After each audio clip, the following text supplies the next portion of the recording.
वंदे मातरम, वंदे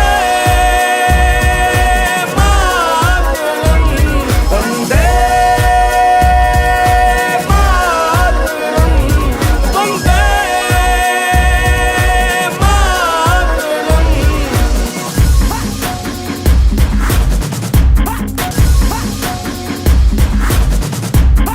आज 75वां स्वतंत्रता दिवस पूरे भारतवर्ष में बड़ी धूमधाम से मनाया गया।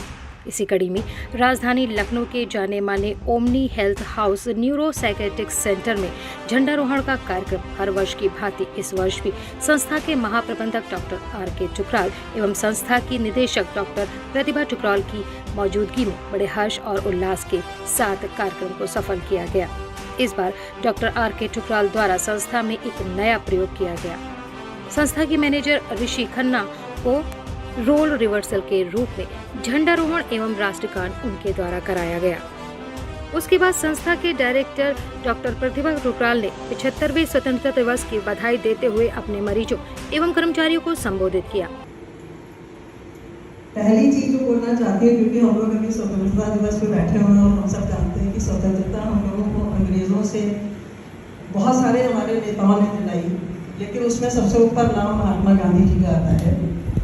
और हम लोग सब लोग जानते हैं कि महात्मा गांधी जी के 3 बंदर कहे जाते हैं, और ये कहा जाता है कि वो जो 3 बंदर हैं उनको अगर आप अपने जीवन में उतार लेंगे तो आपका जीवन हमेशा सुखी रहेगा। वो 3 बंदर होते हैं, बुरा मत बोलो, बुरा मत सुनो, बुरा मत देखो। ठीक है, अगर ये 3 चीज़ें हम अपने अंदर आत्मसात कर लेंगे तो शायद हमारा चरित्र किसी भी तरह से और बढ़िया हो जाएगा। परंतु मैंने सोचा कि इसमें मैं एक चौथा आयाम और जोड़ना चाहती हूँ, क्योंकि फिजिक्स के स्टूडेंट को मुझे पता है कि हर चीज़ के 4 डायमेंशंस होते हैं। तो मैंने इसमें एक चौथा आयाम जोड़ा है, जो कि क्योंकि हम लोग इस टाइप के सेटअप में इसलिए मेरे दिमाग में आया है, और वो चौथा आयाम शायद इन तीनों के ऊपर शायद भारी है। जो गांधी जी ने बोला है, बुरा मत बोलो, बुरा मत सुनो, बुरा मत देखो। चौथा जो मैंने सोचा है वो है बुरा मत सोचो। अगर आपकी सोच में ही बुराई नहीं है, किसी भी तरह की कोई बुराई नहीं है, तो ना तो आप बुरा बोलेंगे, ना कोई बुरी बात सुनेंगे, और न ही किसी बात को देखेंगे तो उसको बुरा समझेंगे। तो ये मैंने एक चौथा आयाम अपनी ओर से जोड़ा है, बुरा मत सोचो। अगर हम लोग सब लोग, मैं अपने आप को भी कह रही हूँ, मैं भी परफेक्ट नहीं हूँ, अगर हम लोग सब लोग इस चौथे आयाम को अपने अंदर आत्मसात कर लेते हैं और किसी भी चीज़ में बुरा नहीं सोचते हैं, तो शायद हम लोग आज जैसे हैं उससे थोड़े बेहतर। पहले उन्होंने डॉक्टर आर.के. ठुकराल की उपलब्धियां बताईं और किस तरह से कोविड-19 कोरोना काल जैसे संकट में भी अपने मरीजों का उपचार किए हैं, और विभिन्न जिलों में ओमनी केयर हेल्थ हाउस की न्यूरो साइकेट्रिक सेंटर पर जाकर मरीजों को देखे हैं और उनको डॉक्टर आर.के. ठुकराल द्वारा परामर्श दिया गया है। डॉक्टर प्रतिभा ठुकराल ने अपने मरीजों और कर्मचारियों को कोरोना की तीसरी लहर के बारे में जागरूक किया। उसके बाद संस्था के महाप्रबंधक डॉक्टर आर.के. ठुकराल ने अपनी मधुर वाणी में सबको मग्न मुक्त किया। सभी मरीज और अपने कर्मचारियों को अपने जीवन को स्वस्थ एवं सफल बनाने के 5 नियम जीवन में उतारने को कहा। मानव जीवन में और जानवर जीवन में सिर्फ फर्क यह है कि जानवर का जीवन आपने खाना खाया, पेट भरा, सो अगर शिकार किया तो सो। मानव जीवन इससे कहीं बड़ा है, उसमें पेट भरा तो आप जब तक पेट नहीं भरा तब तक पेट के लिए बेचैन है, और जैसे पेट भरा तो आपकी इच्छा जाके हो जाती है। वो इच्छा अनलिमिटेड है। अगर आज आप प्रधानमंत्री हैं तो आपको दूसरे देश का प्रधानमंत्री बनना है, आज आप एमएलए हैं तो आपको एमपी बनना है, आज आप चपरासी हैं तो आपको जो भी बनना है। ये इच्छाएं कभी खत्म होने वाली नहीं, इनके साथ ही जीना है। और हम लोग की बड़ी फेमस टैग लाइन है, जीवन एक संघर्ष है और संघर्षी जीवन है।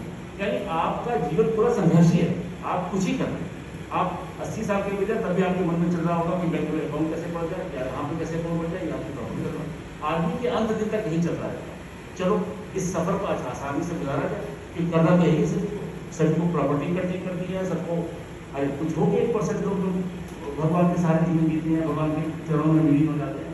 लेकिन 99% लोगों का जीना ऐसा ही है कि जीवन भर कुछ हासिल करना हो, वो हासिल करना वो कभी संतुष्ट नहीं कर सकता। तो एक छोटा सा हम लोग 5 नियमों का एक ऐप कह लीजिए, उसको नियमावली कह लीजिए, तो थोड़ा सा जिक्र मैं उसका करूँगा कि कैसे हम यहाँ पर मैं क्या ज्ञान दे सकता हूँ। स्वस्थ रहें और खुश रहें, बहुत शॉर्ट में कैसे। तो सबसे इम्पोर्टेंट है आपका स्वास्थ्य। स्वास्थ्य के लिए आपको क्या करना है, सिर्फ थोड़ी सी फिजिकल एक्सरसाइज अपने जीवन में जोड़नी है। दुनिया भर के सर्वे में देखा गया है, अगर आप सुबह उठ के 5 किलोमीटर का वॉक, 5 किलोमीटर का वॉक मतलब 45 मिनट में 5 किलोमीटर। अगर आपको थोड़ा मोनोटोनस वॉक करने में दिक्कत होती है तो दूर एक मंदिर चुन लीजिए, एक मस्जिद चुन लीजिए, एक कोई मदार चुन लीजिए, वहाँ जाइए, जो भी आपका रिचुअल्स कहते हैं उसको करिए और लौट आइए। ये आपको मॉर्निंग वॉक भी देगा, एक सामाजिक प्रतिष्ठा भी देगा कि आपका भगवान में बड़ा विश्वास है, लोग आपकी जय जयकार करेंगे। लेकिन वर्ल्ड वाइड जितनी भी स्टडी हुई है, लॉन्गेविटी ऑफ लाइफ की क्वालिटी, मतलब दीर्घायु है और आपकी जीवन रोग नहीं है, उसमें सबसे ऊपर पाया गया है मॉर्निंग वॉक। मैं बहुत सरल भाषा में समझा रहा हूँ, ये बहुत मुश्किल नहीं है, कर पाए ना कर पाए एक बात की बात है, लेकिन 5 किलोमीटर का वॉक मॉर्निंग में एक आपका पूरा स्वास्थ्य। ठीक है, दूसरा स्वास्थ्य के साथ जुड़ी है कुछ योगिक क्रियाएं, कुछ ऐसी एक्सरसाइज जो 30 मिनट की आप जोड़ लेंगे, यानी कुल मिलाकर आपको सिर्फ एक अच्छी लाइफ की क्वालिटी के लिए, अच्छे स्वास्थ्य के लिए, वो स्टडीज कहीं की भी हो, अमेरिकन हो, यूरोपियन हो, ऑस्ट्रेलियन हो, सबको यही लागू होती है। तो पहला हो गया आपका स्वास्थ्य, फिर आ जाता है हर आदमी स्वास्थ्य पर ध्यान। डॉक्टर आर के ठुकराल के बारे में आपको बताते चलें कि उन्होंने लगभग 80 देशों का भ्रमण किया है। विदेशों में भी कई सारे अवार्ड से सम्मानित किए गए। भारत में भी लगातार अपने चिकित्सा जीवन में बहुत सारे अवार्ड से सम्मान पाए हैं। जैसे हाल ही में दैनिक जागरण की तरफ से आयुष्मान भारत सन 2020 और अमर उजाला से अवध कोरोना योद्धा सम्मान सन 2020 से सम्मानित किए गए हैं। डॉक्टर आर के ठुकराल का अपने मरीजों से कहना होता है कि जब आप हर जगह से थक हार जाओ तब आप मेरे पास परामर्श लो, हो पाप रहित, हो रोग मुक्त। जब डॉक्टर साहब अपने मरीजों से कहते हैं तो मरीज का उपचार के प्रति आत्मविश्वास बढ़ जाता है और अपने डॉक्टर का गुणगान करने लगता है। कार्यक्रम के अंत में हमेशा की तरह अपने संस्था के सभी कर्मचारियों को रत्न, नवरत्न एवं विशेष सम्मान से सम्मानित किया। कार्यक्रम को समाप्त करने से पहले भारत सरकार द्वारा कोविड-19 की गाइडलाइंस के बारे में भी बताते हुए अपनी बात को खत्म किया। पुनन की तरफ से मैं सारे देशवासियों को, ओमनी केयर परिवार को और जितने भी हमारे यहाँ पेशेंट्स एडमिटेड रहते हैं उन सबको एक बधाई देना चाहूँगा। जहाँ तक आपने कहा कि कोरोना काल है तो ये तो सबके साथ सब लोग इससे परिचित हैं। हम लोगों ने भी इस बारे में अपने सारे जितने भी हैं, आप चाहे अंदर बाहर से कोई पेशेंट आता हो या सब, उनका रजिस्ट्रेशन, उनका पूरी कनेक्टिविटी का रिकॉर्ड, ये सब हम लोग पहले से मेंटेन कर रहे हैं।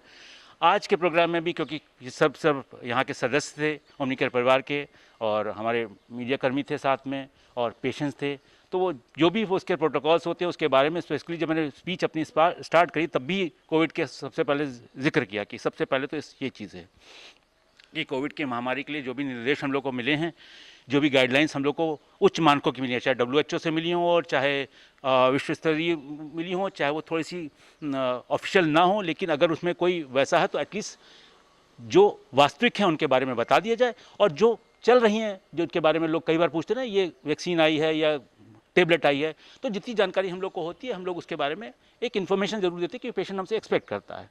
तो एक तो बात हम लोगों ने कोविड-19 की यहाँ पे करी। दूसरा, देश की आर्थिक स्थिति भी कोविड की वजह से बहुत कमज़ोर है।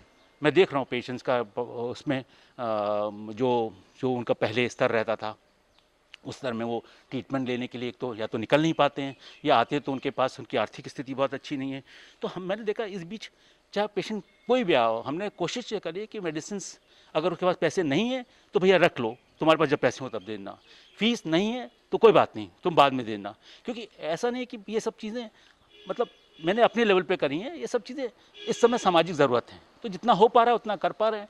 और दूसरी बात है कि ये सामाजिक स्थिति पेशेंट के लिए तो ये सामाजिक स्थिति हमारे लिए भी है। हमारे करीब 30-35 एम्प्लॉइज़ काम करते हैं, उनके लिए भी उनकी हमारी टीम, मेरे कम से कम 9 सेंटर तो चली रहे हैं, उनकी भी टीम जाती हैं, उन सबके अपने खर्चे हैं।